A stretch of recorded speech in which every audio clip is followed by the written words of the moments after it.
man la Lamine Gueye Mamadou Lamine Gueye directeur général bu Cori microfinance. waaw journée tey bi nag dañ fi daje woon mu doon ci ñun benn événement bu mag a mag a mag ñu war a lancer l'album donc bi nga xam ne le grand artiste Alseyni Ziko de Kolda moom moo ko war a lancer mais ci biir album boobu nag dafa am benn cër bu am solo boo xam ne daf ko cëral suñu institution muy Cori microfinance. xam naa ne di ngeen déglu morceau bi ci kanam mu doon benn single bu extraordinaire single la boo xam ne nag il l'a fait en parfaite spontanéité kenn waxu ko kenn sant ko xamuma ko woon sax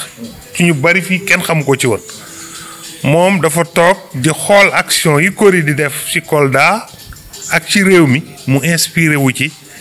daal di jël initiative produire single bi mais li ci extraordinaire mooy bi mu produire single bi ba jox ñu ko ñu déglu ko aussi bien sur le fond musical que sur les paroles amul lenn luñ ci touché ni ko lii defaraat ko wala jekkalaat ko kon moom li mu woy lu mu dund lu mu yëg la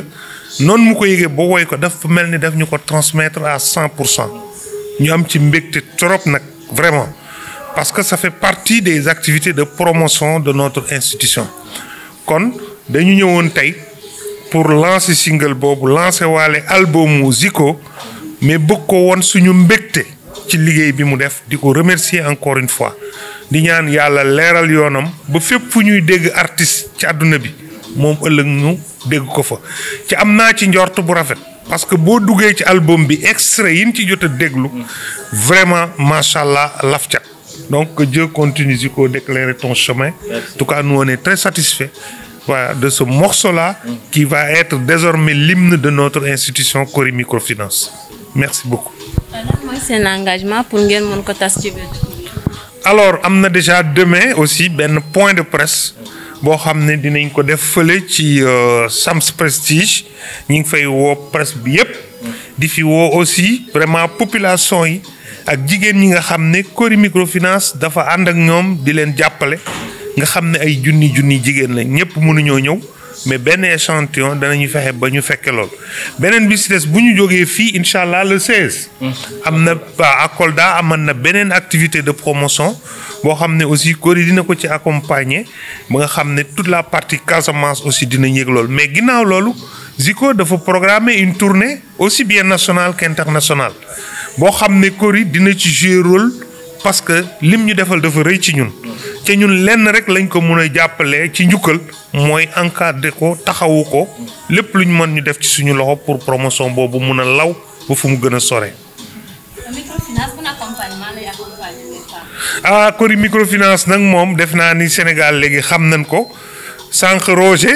sama collègue da doon wax ni jigéen ñi ñun la ñu taamu liggéeyal parce que ñooy suñu njiglaay et que jigéen ñooñu.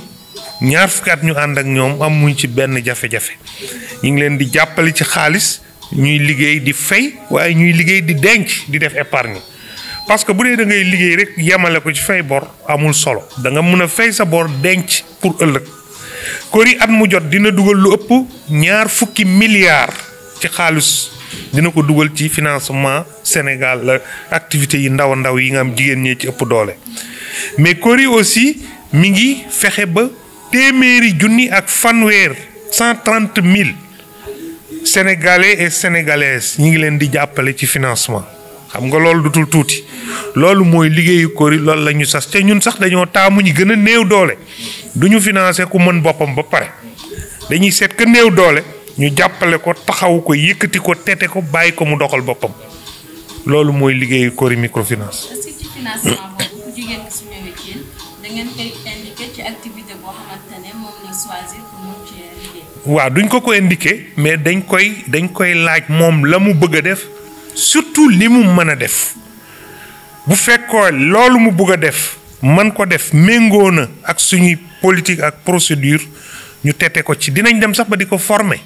def naa ne am na lu ngeen ci fekkee keroog rek ñu ngi doon former jigéen ñi ci transformation céréale transformation fruits et légumes parce que nit ki aussi doo ko jox xaalis rek bàyyi ko mu dem waaye danga ko war a ànd gunge ci xam-xam ci xarañ ba xaalis boobu mën ko dugal foo xam ne ëllëg dana ko mën a jural njariñ ca bañ koo jural fitna. suivi bi waaw boo joxee nit ki xaalis da nga koy topp weer wu jot dem di ko nemmeeku mais di ko conseiller surtout li ñuy wax éducation financière di ko wax bul def lii defal lii jaare ko nii. loolu moo tax ñun amuñu jafe-jafe ci jigéen ñi pour ñu fay ñoom ñëpp bu fay jotee dinañ fay ca jamono buñ ko laajee bu ñu soxlawaatee ñu mën leen a joxat loolu mooy mbir mi. Merci. C'est l'artiste Zico Alseni. C'est un honneur pour moi ma ñëw fii tey surtout commencer par région de Thiès pour tournée de dédicace suñu war a def suñu album bu ñu ñëw et ci mu tombé aussi que ci biir album boobu Cory bu muy inauguré siège am Kolda donc man jël naa décision sama bopp ne ñii il faut ma vraiment remercier leen donc artiste moom nu muy remercier par la musique ma créé single bi tombé ni vraiment man mi sax apprécier naa ko parce que tamit permettre na ma xam Cory xaw moon beaucoup Cory lu muy liggéey mais ça m'a permis de connaître Cory et dire que man en tant que artiste acteur de développement yoo xam ne Sénégal développé ñor na ma gis naa ni lu mel ni Cory suñ ko gënee encouragé dina indi naataange ci réew mi car développement Kolda moom développement Sénégal mu ngi jaaree ci réew ci dëkku taax yi te gis nañ Cory fa la gën a basé wu ak jigéen ñi donc ma ne ku bëgg développement Sénégal moom ngay bëgg Cory ku bëgg naataange Sénégal dégg nga naan jaaraama Cory di nga remercier Cory ku ko xam ku ko xamul mais ku ko xamul aussi c'est très intéressant nga dugg informer ci Cory wala dem ci siège Cory du question ni ñoom rek ñoo fi nekk mais quand même def nañ lu mot vraiment naw parce que innovation la en matière de microfinance pour le développement kuy jàppale dëkku taax yi jàppale jigéen ñi je crois que képp ku bëgg développement émergence war nga encourager lu mel noonu. donc man personnellement dama nekk client Cory avant may woy Cory te maa ngi conseillé ñëpp nekk ay client Cory parce que intérêt la mën nga nekk feneen nekkaale mais yokkul essayer rek nga yokku ci Cory. waaw loolu mooy sama conseil parce que nekkuñu fi ñoom pour business rek. su doon business xam naa duñu def siège bu mel ni Kolda parce que su doon business rek suñu Kolda gu ndaw gi kenn dafa indi siège bu mag donc moo tax man ma ñëw commencer Thiès parce que album bi Cory son Cory microfinance sargal ko daf ci bokk sama album bi aura 20 titres dina génn décembre au niveau international et album bi c'est financé d'une partie par le ministère de la culture par le fonds FDCU mooy premier sponsor mais léegi macha allah Cory nekk na deuxième sponsor lépp lu ñuy def on va faire la communication des institutions financières du Sénégal partout dans le monde donc su ñuy def communication boobu Cory rek lañ fay wone. voilà waaw Cory laa ci sargal ñoom aussi ñi taamu ma bon parce que Cory laa ci sargal après ñoom mu tombé nag coïncidence la c'est pas que ñee dama leen kii mais du question dama leen xeeb mais te yàlla moo def choix boobu comme. waaw nañ ko élargir dans le futur mais pour cet album ak promotion bu ci dem yëpp je crois que Cory lañ ci gën a njëkk a taamu quoi donc peut-être yeneen kii suñu demee dans des prochains investissements mais pour bii nii parce que man acteur de développement la donc bëgg Sénégal développé moo tax ma gis Cory xam ne lii du banque rek du business rek mais action de développement bokk na ci am nañ seen lépp mu ngi basé sur le développement parce que su dee business rek doo dem ci dëkku taax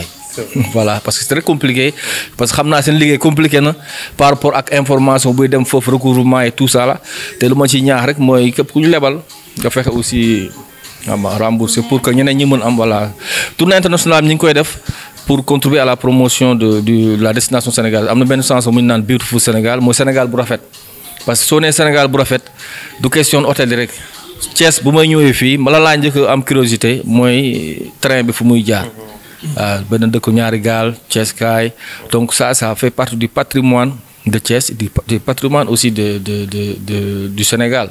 et que Cory aussi fii la def siège national bi Thiès loolu aussi c'est une des choses bu tax na ma gën a fonk Cory quoi parce que jël siège national yi bëri Dakar lay nekk mais ñoom dañ ko indi Thiès donc ça signifie beaucoup de choses aussi que ñoom ils sont dans une logique de développement ils sont dans la logique de l'émergence et ça c'est pas quelque chose da nga leen di jeter ay fleurs wala da nga leen di tagg mais ñoom loolu lañu liggéey donc képp ku bëgg développement da ngay dem vraiment ut sa vraiment compte Cory c'est très important pour le Sénégal pour que yow c'est pas que da ngay bàyyi ñee mais am nekkal ñee mais ñëwal ubbi sa compte Cory voilà donc loolu laa ñëwoon aussi pour wax ni album bi lépp luñ ci am comme retombé lépp lu ñu jaay dinañ jël vraiment une grande partie def ko développement suba ñun suñu mënee jàppale Cory na mën nañ su financer 1000 personnes ñu ubbil leen compte. par man dinaa ko def parce que loolu mooy wane ne aussi lu may wax ni du ay waxu fii. suba si on a ay milliards parce que man pour man développement mooy lépp su ma mën a ubbil compte 2000 personnes sama xaalis bopp mën naa ko def incha allah te loolu maa ko wax fii Thiès laa koy waxee. voilà suba du question man affaire bi siiw rek nekk mondialement ñi commencé plané mais après yéen ngeen rappelé ma ko. waaw VAR dina fi am quoi. journée bu tey bi moom journée bu baax la journée bu nga xam ne c'est inoubliable on attendait ce moment. Zico permettre nañu que tout le monde entier ñu mën a xam liggéey Cory certes ñi xam nañ ko mais à travers les mots yu mu wax à travers lu mu wax ci biir single bi ça montre que vraiment Cory mu ngi liggéey ci àdduna bi mu ngi liggéey il faut que ñëpp xam Cory lu mu nekk di def